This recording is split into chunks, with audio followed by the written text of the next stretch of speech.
Assalamualaikum warahmatullahi wabarakatuh. Selamat pagi anak-anak kelas 12. Bagaimana kabarnya hari ini? Tetap sehat selalu ya, tetap menjaga imun, dan ibu juga tidak bosan untuk mengingatkan kalian tetap menjaga protokol kesehatan 5M, memakai masker dan menghindari kerumunan. Baik, pertemuan pembelajaran bahasa Indonesia yang keberapa ini ya? Yang kelima ya. Baik, sebelumnya kita memulai pembelajarannya, marilah kita berdoa menurut kepercayaan dan agama masing-masing. Berdoa dipersilahkan. Berdoa selesai. Baik, kita mulai ya pembelajarannya pada hari ini. Tapi ibu sebelumnya mau mengulas sedikit nih dari materi sebelumnya. Kita kemarin sudah membahas mengenai identifikasi dari teks editorial. Nah, teks editorial itu termasuk teks tajuk rencana yang bisa kalian temukan di surat kabar, koran, dan media massa. Di internet pun juga Anda sudah dapat menjumpainya. Permasalahan yang dibahas dalam teks editorial adalah permasalahan yang berkaitan dengan peristiwa yang sangat hangat, breaking news ya, yang masih hangat-hangatnya, yang aktual, fenomenal, dan kontroversial yang sedang dibicarakan, seperti itu.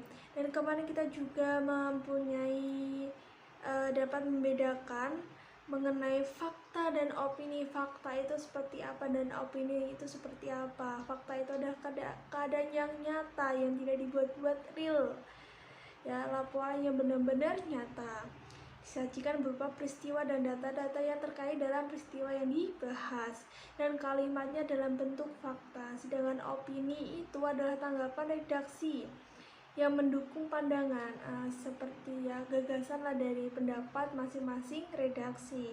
Opini bisa diperdebatkan, sedangkan fakta itu tidak, sudah benar-benar real.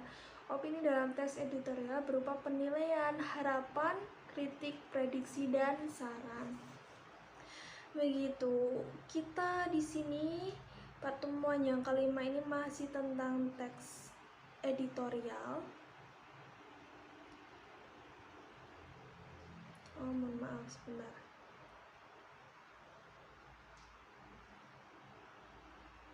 Sebentar, ibu carikan dulu filenya.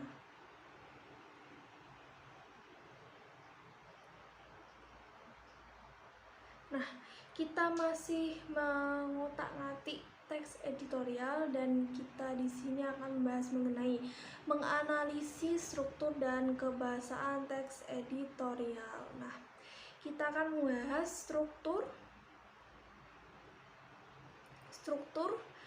dan kebahasaan dari teks editorial. Nah, strukturnya ini di sini apa aja sih, Bu?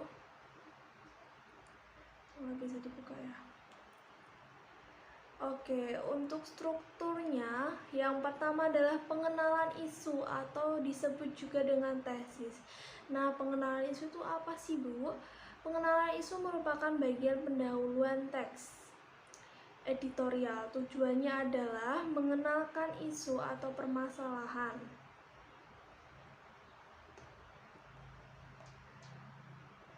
Sebentar. Permasalahan yang dibahas pada bagian ini disajikan peristiwa persoalan aktual, fenomenal, dan kontroversial, seperti itu. Struktur yang kedua apa sih, Bu? Struktur yang kedua adalah penyampaian.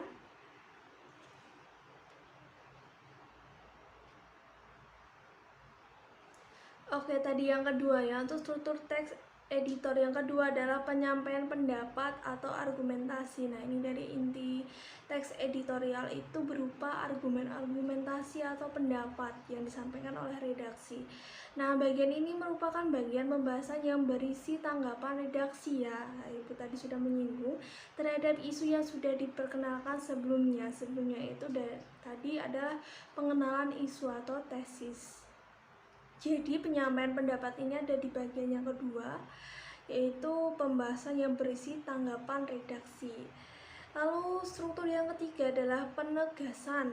Penegasan di sini dalam bentuk simpulan atau saran, ataupun dalam bentuk rekomendasi. Selain itu terdapat selipan harapan redaksi kepada pihak terkait dalam menghadapi persoalan yang terjadi. Oke, untuk struktur kalian mungkin sudah paham ya, harus paham dong, sudah sangat gampang. Ini ada 3 bagian, yaitu pengenalan isu, penyampaian pendapat, dan juga penegasan di struktur teks editorial. Lanjut, untuk kaidah kebahasaan teks editorial di sini ada 4 anak-anak. Yang pertama adalah penggunaan kalimat retoris. Retoris itu apa sih, Bu? Pertanyaan yang tidak ditujukan untuk mendapatkan jawaban, seperti itu. Yang kedua adalah penggunaan kata-kata populer. Penggunaan kata-kata populer membuat pembaca lebih rileks meskipun membaca masalah yang serius. Nah, jadi untuk dalam teks editorial itu menggunakan kata-kata populer, bukan hanya kata-kata baku ya. Meskipun untuk permasalahan nggak harus memakai kata-kata yang formal yang baku, bukan, menggunakan kata-kata populer sehingga para pembaca bisa rileks dalam pembacaan meskipun hal tersebut temanya itu permasalahan ya, berita ya, seperti itu. Yang ketiga adalah penggunaan kata ganti penunjukan. Menggunakan kata petunjuk yang merujuk pada waktu, tempat, dan peristiwa. Penunjukannya ada 3, yaitu waktu, tempat, dan peristiwa. Yang keempat adalah penggunaan konjungsi kausalitas. Konjungsi kausalitas seperti sebab, karena, oleh sebab itu berkaitan dengan penggunaan sejumlah argumen yang dikemukakan. Nah, penggunaan konjungsi berarti kata hubung. Tadi sudah Ibu sebutkan, diantaranya seperti sebab, karena, oleh sebab itu, dan sebagainya. Oke, untuk selanjutnya kita akan beralih ya. Dari struktur tadi sudah, kebahasaannya tadi sudah, sekarang adalah merancang teks editorial. Ya, sekarang anak-anak ini nanti bisa merancang dan memproduksi teks editorial sesuai dengan struktur dan kebahasaannya. Nah, dalam teks editorial ini pasti anak-anak paling utama adalah isinya itu adalah argumentasi atau opini. Nah, adapun langkah-langkahnya untuk membuat opini bisa disimak dalam layar Ibu ini. Yang pertama adalah membuat tema. Kalian harus membuat tema apa yang akan dibahas, konsepnya seperti apa, rancangan seperti apa, tema yang akan disampaikan apa, pembahasannya seperti apa. Nah, anak-anak bisa membuat tema terlebih dahulu. Yang kedua adalah mengumpulkan data. Data ini harus valid ya anak-anak, jangan sampai data ini dibuat-buat ataupun kalian mengamati itu kalian tidak menghasilkan datanya sesuai dengan pengamatan Anda. Jangan. Tadi sudah Ibu singgung, data itu harus aktual, benar-benar sesuai dengan pengamatannya, sesuai dengan berita yang diberitakan. Yang ketiga adalah menyusun draft teks opini. Menyusun draft, kalian menyusunnya. Draft tersebut terdiri dari kemukakan gagasan singkat. Gagasan singkat kalian kemukakan terlebih dahulu, lalu tulislah pokok-pokok argumentasi kalian. Pokok-pokok itu ya intinya inti dari argumentasi kalian itu seperti apa, kalian tulis terlebih dahulu. Yang ketiga adalah berilah pernyataan ulang untuk mempertegas gagasan. Nah,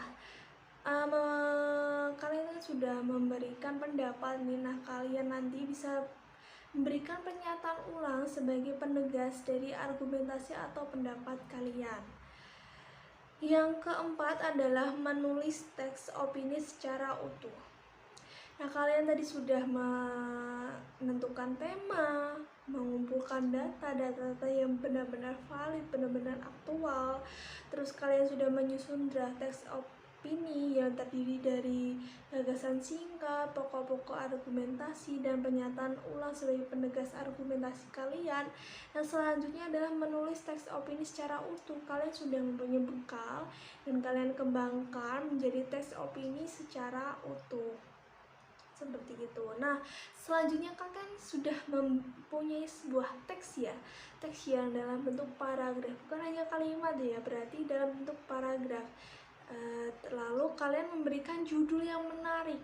Oh iya, tadi sudah Ibu singgung juga dalam struktur dan kebahasaannya teks editorial ini kalian menggunakan kata-kata populer, jangan terlalu melulu untuk menggunakan kata-kata baku. Nah, sehingga pembaca itu bisa rileks dalam pembacaan opini kalian, gagasan kalian yang kalian buat. Tadi ya, memberi judul yang menarik. Kalau dalam koran ya, contohnya koran kan kalau judul kan tidak baku ya. Mungkin yang seharusnya judul itu awalan saja yang dikapitalkan dalam judul di koran, ataupun ya ini contohnya teks editorial, bisa menggunakan huruf kapital semua, menggunakan tanda seru, menggunakan koma, menggunakan angka dan sebagainya, bebas. Yang penting sesuai dengan isinya, tidak dibuat-buat, aktual dan real. Yang terakhir ini menyunting teks opini. Menyunting ya berarti mengedit teks opini kalian. Pendapat kalian tuh benar-benar berbobot sesuai dengan apa yang dibahas ya. Dan kalian tuh juga dalam menyunting teks opini, dalam membuat opini, kalian juga bisa menggunakan sumber-sumber yang benar-benar aktual, yang benar-benar bisa dipercaya, sehingga kalian bisa memperkuat argumentasi kalian yang kalian sampaikan, seperti itu.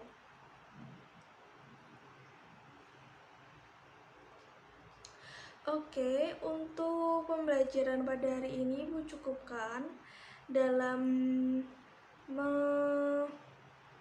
menganalisis struktur dan kebahasan teks editorial, dan tadi juga Ibu menyampaikan cara merancang teks editorial dengan menyusun langkah-langkah opini terlebih dahulu, seperti itu. Baik, Ibu cukupkan ya. Sedikit Ibu memberikan kesimpulan tadi. Untuk strukturnya tadi apa saja, ayo? Yaitu pengenalan isu, yang kedua argumentasi, yang ketiga penegasan. Betul sekali. Oke, tadi juga ada kaidah kebahasaannya yang terdiri dari penggunaan kalimat retoris, ya benar, penggunaan kata-kata populer, penggunaan kata ganti penunjuk maksudnya, penggunaan konjungsi kausalitas atau kata hubung. Tadi yang terakhir adalah merancang teks editorial, dan ada pun langkah-langkah untuk membuat opininya, membuat tema, mengumpulkan data, menyusun draft opini, membuat judul yang menarik, dan yang terakhir menyunting teks opini. Oh ya, tadi terlewat, menulis teks opini secara utuh terlebih dahulu. Seperti itu penyampaian Ibu hari ini. Jangan lupa kalian presensi di list WA saja, dan kalian bisa mengisi Google Form itu juga sebagai presensi kalian, dan membuat rangkuman seperti biasa dalam dalam Google Form tersebut. Kalian bisa merangkum penyampaian materi Ibu apa saja, seperti itu.